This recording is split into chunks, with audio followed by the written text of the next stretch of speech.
Garden. Many of those celebrities include members of the New York Yankees. Maybe LeBron James will take a picture with them.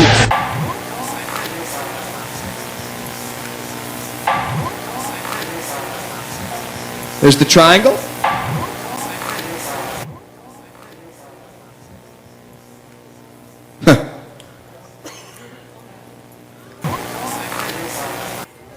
The one finger up, just like Prince when doing the V sign.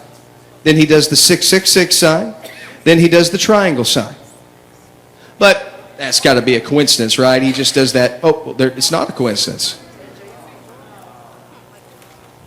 No, that's got to be a coincidence. Well, it's just got. Well, let's see if there's anything else. No, that's got to be a coincidence. I mean, this is the best basketball player in the league. Well, second best basketball player in the league. That's debatable. We'll get into that later.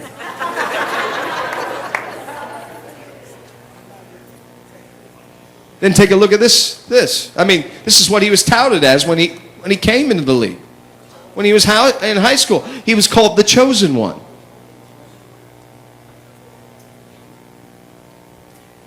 But here, take a look at the best basketball player in the league.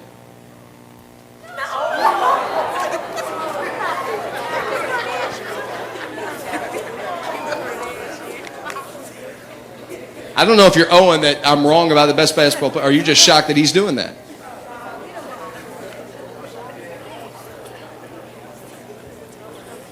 I mean, I can just imagine the photographer going on, hey, Kobe, put your hand up in a triangle. I mean, it's almost if his wife's looking at him like, now what you doing again?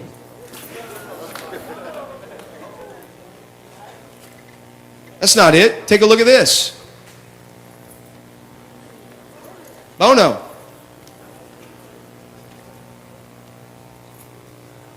Oh, and then the guy that was on American Idol, Adam Lambert.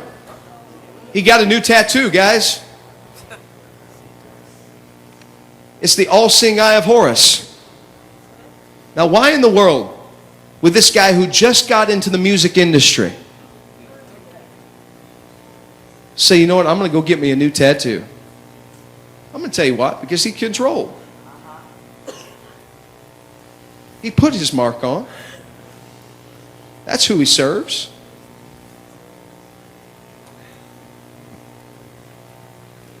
Fearless 1 and 2. The testimonies and the reports that I've heard from people that have called me.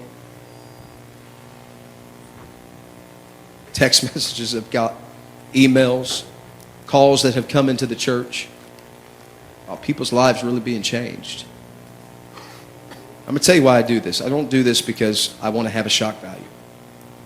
I don't do this because I'm trying to find a niche in ministry. I was just telling someone today, if I hear another one of these songs, I just can't take it anymore. I'm done for a while. I can't do it. I listen to stuff, I go home, I feel dirty. I feel like I'm sinning.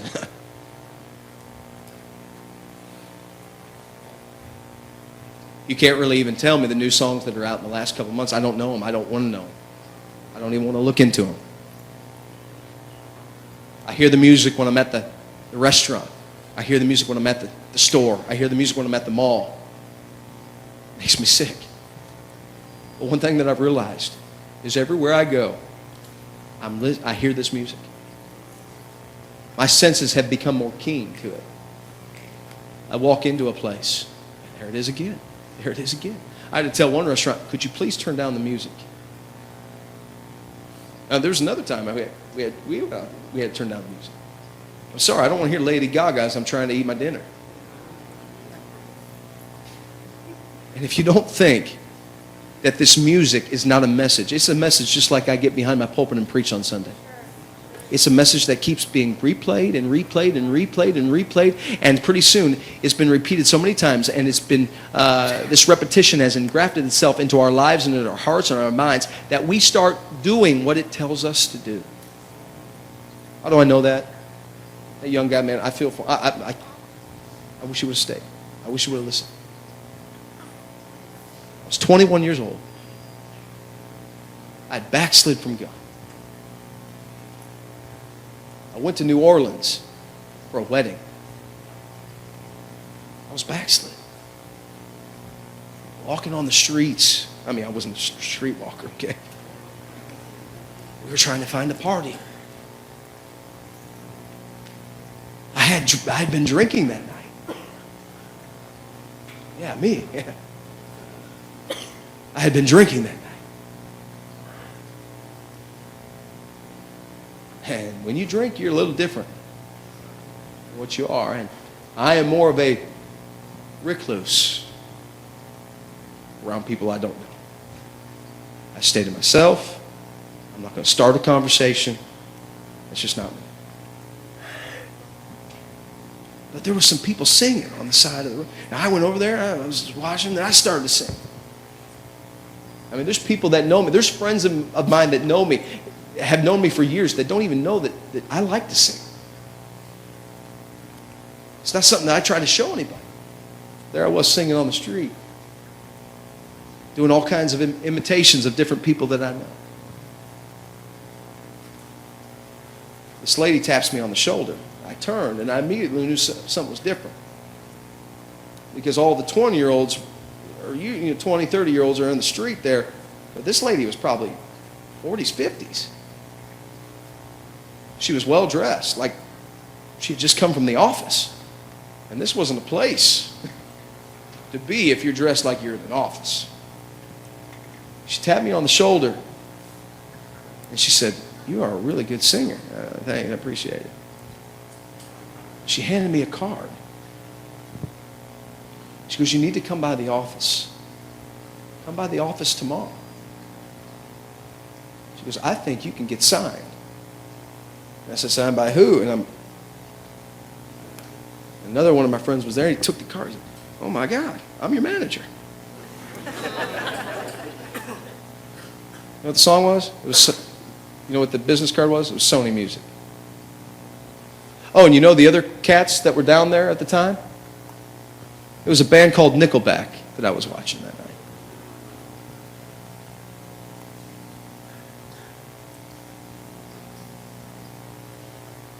Oh, my goodness.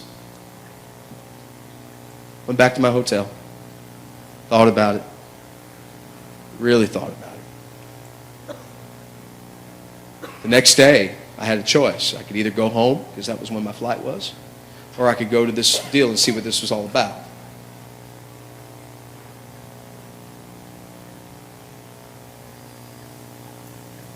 I went home. I thought, if this was legit, I could always call. When I landed, I had a voicemail on my phone that said one of my friends had been killed the night before in a car wreck.